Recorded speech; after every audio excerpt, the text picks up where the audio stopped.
بسم اللہ الرحمن الرحیم۔ السلام علیکم معزز سامعین۔ حضرت سیدنا بلال رضی اللہ تعالیٰ عنہ کو حضور اکرم نور مجسم صلی اللہ علیہ وآلہ وسلم سے بہت محبت تھی۔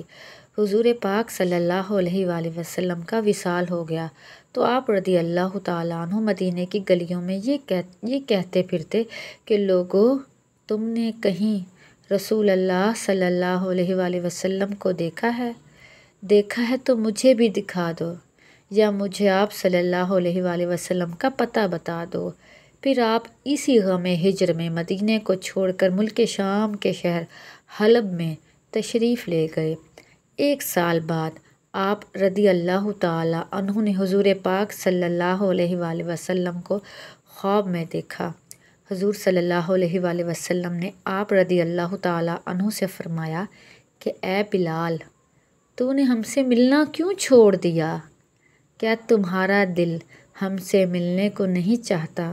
حضرت بلال رضی اللہ تعالیٰ عنہ یہ خواب دیکھ کر لبیک یا سیدی، اے آقا غلام حاضر ہے کہتے ہوئے اٹھے اور اسی وقت رات کو ہی اونٹنی پر سوار ہو کر مدینہ چل پڑے۔ رات دن برابر چل کر مدینہ منورہ میں داخل ہوئے۔ حضرت بلال رضی اللہ تعالیٰ عنہ سیدھے پہلے مسجد نبوی شریف میں پہنچے اور حضور اکرم صلی اللہ علیہ وآلہ وسلم کو ڈھونڈا، مگر حضور کو نہ دیکھا۔ پھر حجروں میں تلاش کیا، جب وہاں نہ ملے تب مزار انور پر حاضر ہوئے اور رو رو کر عرض کیا، یا رسول اللہ صلی اللہ علیہ وآلہ وسلم، حلب سے غلام کو یہ فرما کر بلایا کہ ہم سے مل جاؤ۔ اور جب بلال زیارت کے لیے حاضر ہوا تب حضور پردے میں چھپ گئے۔ یہ کہہ کر آپ بے ہوش ہو کر قبر انور کے پاس گر گئے۔ بہت دیر بعد جب آپ رضی اللہ تعالیٰ عنہ کو ہوش آیا تو لوگ قبر انور سے اٹھا کر باہر لائے۔ اس عرصے میں سیدنا بلال رضی اللہ تعالیٰ عنہ کے آنے کا سارے مدینہ میں غل ہوا کہ آج رسول اللہ صلی اللہ علیہ وآلہ وسلم کے مؤذن بلال آئے ہیں۔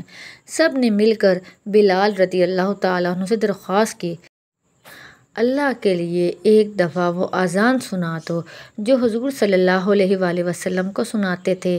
بلال فرمانے لگے، دوستو، یہ بات میری طاقت سے باہر ہے، کیونکہ جب حضور پاک صلی اللہ علیہ وآلہ وسلم کی اس ظاہری حیات پاک میں اذان کہا کرتا تھا تو جس وقت اشہد ان محمد رسول اللہ کہتا تو رسول اللہ صلی اللہ علیہ وآلہ وسلم کو سامنے آنکھوں سے دیکھ لیتا تھا، زیارت کر لیتا تھا۔ اب میرے دوستو بتاؤ کہ کیسے دیکھوں گا، مجھے اس خدمت سے معاف رکھو۔ ہر چند لوگوں نے اصرار کیا مگر حضرت بلال نے انکار ہی کیا۔ بعض صحابہ کرام کی یہ رائے ہوئی کہ بلال کسی کا کہا نہ مانیں گے، تم کسی کو بھیج کر حضرت حسن اور حضرت حسین رضی اللہ تعالیٰ عنہما کو بلا لاؤ۔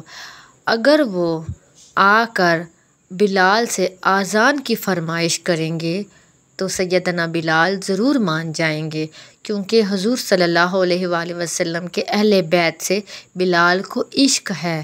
یہ سن کر ایک صاحب جا کر حسنین کریمین رضی اللہ تعالیٰ عنہما کو بلا لائے۔ حضرت حسین رضی اللہ تعالیٰ عنہ نے آ کر بلال کا ہاتھ پکڑ کر فرمایا کہ اے بلال، آج ہمیں بھی وہی اذان سنا دو جو ہمارے نانا جان کو سنایا کرتے تھے۔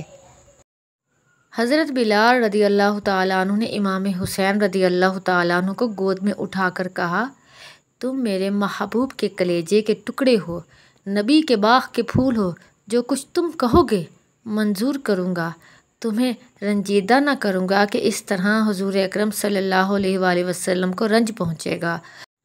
اور پھر فرمایا، سیدنا حسین رضی اللہ تعالیٰ عنہ مجھے لے چلو، جہاں کہو گے اذان کہوں گا۔ حضرت حسین رضی اللہ تعالیٰ عنہ نے حضرت بلال رضی اللہ تعالیٰ عنہ کا ہاتھ پکڑ کر آپ کو مسجد نبوی شریف کی چھت پر کھڑا کر دیا۔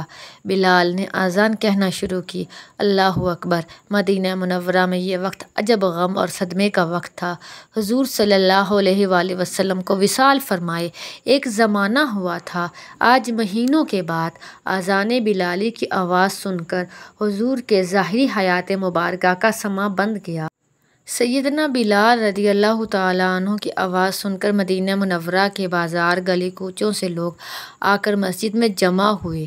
ہر ایک شخص گھر سے نکل آیا، عورتیں باہر آ گئیں، اپنے بچوں کو ساتھ لائیں۔ جس وقت سیدنا بلال رضی اللہ تعالیٰ عنہ نے اشہد ان محمد رسول اللہ منہ سے نکالا، ہزارہا چیخیں ایک دم نکلیں۔ اس وقت رونے کا کوئی ٹھکانہ نہ تھا، عورتیں روتی رہیں۔ ننھے منھے بچے اپنی ماؤں سے پوچھتے ہیں کہ تم بتاؤ کہ بلال مؤذن رسول اللہ صلی اللہ علیہ وآلہ وسلم تو آ گئے، رسول اللہ صلی اللہ علیہ وآلہ وسلم مدینے کب تشریف لائیں گے؟ حضرت بلال نے جب اشہد ان محمد رسول اللہ منہ سے نکالا اور حضور پاک کو آنکھوں سے نہ دیکھا تو حضور صلی اللہ علیہ وآلہ وسلم کے غم ہجر میں بے ہوش ہو کر گر گئے، اور بہت دیر کے بعد ہوش میں آ کر اٹھے اور روتے ہوئے ملک شام واپس چلے گئے۔ اللہ تعالیٰ سیدنا بلال رضی اللہ تعالیٰ عنہ کے عشق رسول کے صدقے ہم سب مسلمانوں کو سچا عاشق رسول بننے کے توفیق عطا فرمائے، آمین ثم آمین۔